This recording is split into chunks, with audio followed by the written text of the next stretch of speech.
ताज्या बातम्यांसाठी महान करेला सबस्क्राइब करा आणि बेल आयकॉनला क्लिक करा। शक्तीपीठ महामार्ग चंदगड तालुक्यातून नेण्याच्या हालचालींना विरोध, प्रकल्प रद्द न झाल्यास तीव्र आंदोलन। ॲडव्होकेट संतोष मळवीकर।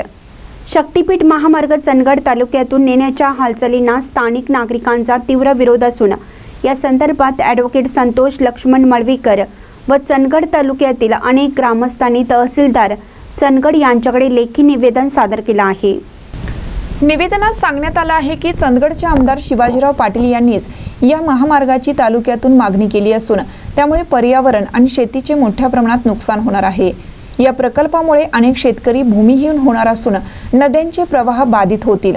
चंदगडचा बराचसाच भाग इको सेन्सिटिव्ह झोनमध्ये मोडतो, त्यामुळे जैवविविधता आणि वन्यजीवांच्या अस्तित्वावर संकट येईल। ॲडव्होकेट मळवीकर यांनी यावेळी सांगितलं की या महामार्गामुळे जर चंदगड तालुक्याचे नुकसान होत असेल तर कोणत्याही परिस्थितीत तो प्रकल्प मान्य केला जाणार नाही। आम्ही वेळ प्रसंगी AVH प्रकल्पाप्रमाणे रस्त्यावर उतरून तीव्र आंदोलन करू, रक्त सांडले जाईल, पण हा महामार्ग चंदगड तालुक्यातून होऊ दिला जाणार नाही। तसेच शासनाने जर प्रशासनाच्या माध्यमातून शेतकऱ्यांवर बळाचा वापर केला तर त्यातून निर्माण होणाऱ्या कायदा सुव्यवस्थेच्या बिघाडाला संपूर्ण जबाबदारी शासनाची असेल, असा ठाम इशारा देण्यात आला। या निवेदनावर ॲडव्होकेट मळवीकर यांच्यासह सुनील नाडगौंडा, दत्तू रामू पेडणेकर, धोंडीबा पाटील, यल्लाप्पा जोशी, जयवंत घोळसे, बाळू दरेकर, विष्णू चांदेकर, सूर्याजी पटेल, मारुती कुत्रे, धर्मा जाधव, ज्योतिबा पवार, सचिन पाटील, सचिन देसाई यांच्या सह्या आहेत। महानकर न्यूजसाठी प्रकाश ऐनापुरे, चंदगड। गेल्या अनेक दिवसापासून जो शक्तीपीठ महामार्ग जो महाराष्ट्रामध्ये गाजत आहे, ज्याचा संबंध चंदगड तालुक्याशी अजिबात नव्हता, तो शक्तीपीठ महामार्ग चंदगड तालुक्यात यावा अशी काही जणांनी मागणी केलेली आहे। आम्ही स्पष्टपणे सांगतोय, अगोदर चंदगड तालुक्यातल्या शेतकऱ्यांची जमिनी अगदी अर्ध्या एकर पासून 1 एकर 2 एकर एवढ्या अल्पभूधारक शेतकरी आहेत इथे चंदगड तालुक्यात। आणि जर हा एवढा मोठा महामार्ग चंदगड तालुक्यातून गेला तर चंदगड तालुक्यातील शेतकऱ्यांचं अतोनात नुकसान होणार आहे। अनेक शेतकरी जे आहेत ते भूमिहीन होणार आहेत। हा रस्ता ज्या इको सेन्सिटिव्ह भाग म्हणून चंदगड तालुका ओळखला जातोय कोल्हापूर जिल्ह्यामध्ये, महाराष्ट्र राज्यामध्ये, त्या इको सेन्सिटिव्ह भागामधून जर हा रस्ता जात असेल तर प्राण्यांची मोठ्या प्रमाणात हस्तांतरण होणार, कत्तल त्यांची होणार आहे, पर्यावरणाचा ऱ्हास होणार आहे, शेतकरी अनेक भूमिहीन होणार आहेत। तेव्हा अशा पद्धतीचा जर शेतकऱ्यांना नको असणारा, शेतकऱ्यांना घातक असणारा, शेतकऱ्यांना भूमिहीन करणारा जर हा शक्तीपीठ जर महामार्ग चंदगड तालुक्यात होणार असेल तर त्याला समस्त आम्ही शेतकरी त्याला विरोध करतोय।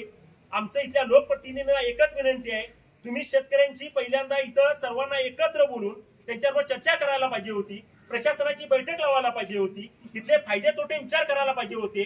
जर फायद्यांपेक्षा तोटे जास्त असतील, जर चंदगड तालुक्याला हे सगळं जर नुकसानकारक जर असेल तर तुम्ही शक्तीपीठ इथं आणायचं कारणच काय?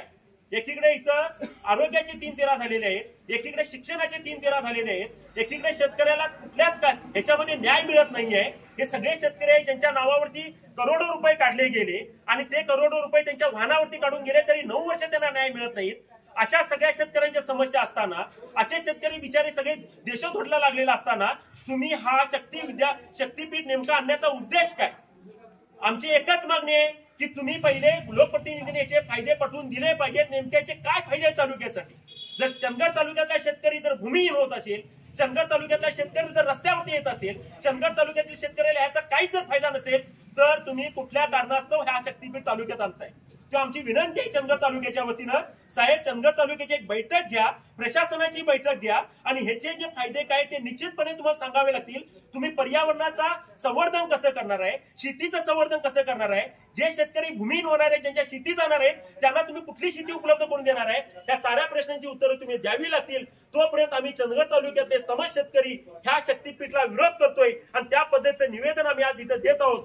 जर तुम्ही येणाऱ्या 8 दिवसामध्ये प्रशासनानं सांगतोय, तहसील आणि प्रांतानं जर ह्याच्या संदर्भात जर खुलासा नाही केला तर आम्ही चंदगड तालुक्यातले शेतकरी रस्त्यावरती उतरू आणि एकदा रस्त्यावरती चंदगड तालुक्यातला शेतकरी जर उतरला आणि कायदा सुव्यवस्था जर बिघडली तर ह्याला कारणीभूत आपण राहणार। चंदगड तालुक्याचे नुकसान आहे, याच्यामुळे आम्हाला शक्तीपीठ मार्ग नको आहे असं आमचं म्हणणं आहे शेतकऱ्यांचं।